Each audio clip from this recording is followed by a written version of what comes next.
Despite President Joe Biden's assurances, the tax and price control burdens of the Inflation Reduction Act will fall squarely on families trying to make ends meet. This has to be some kind of sick joke. It's not a mystery how to solve inflation. Especially these days, it's clear that many of the drilling and energy restrictions Biden put into place on his first day of office have been a clear driver of increasing prices. Biden and the Democrats knew this was going to be the case, but they didn't care.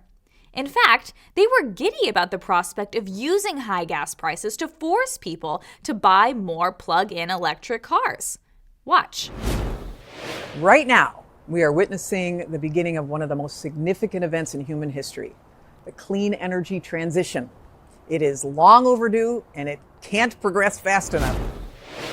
This despite the fact that electric cars also run on energy made from fossil fuels. So maybe that's the punchline that's coming at our expense. Literally.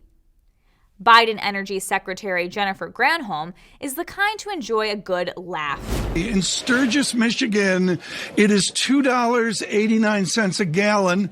I guess that's better than in California. What is the Granholm plan to increase oil production in America?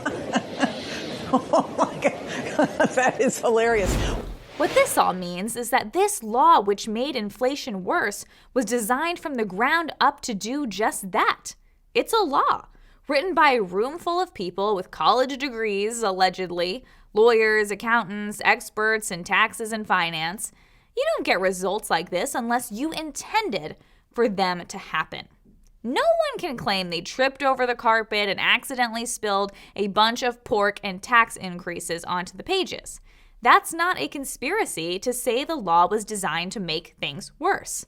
Nor is it conjecture. It's what happened.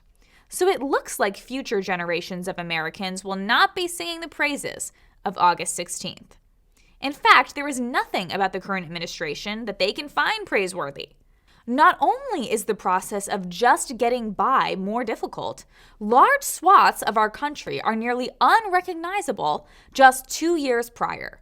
Look at the rise in violent crime around the country. According to Gallup, a record high number of people perceive crime in their area as worse than ever. Now, you might be asking yourself, why are we pointing public perception polling as a gauge for crime rates? And we would quick to concede that point.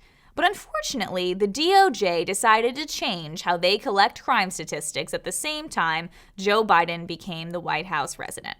Which means the data from 2021 and 2022 cannot be compared to prior data. It's almost as if the hyper-partisan hacks in the DOJ knew that crime was also going to be an issue, and they needed an excuse to keep the data out of the public conversation.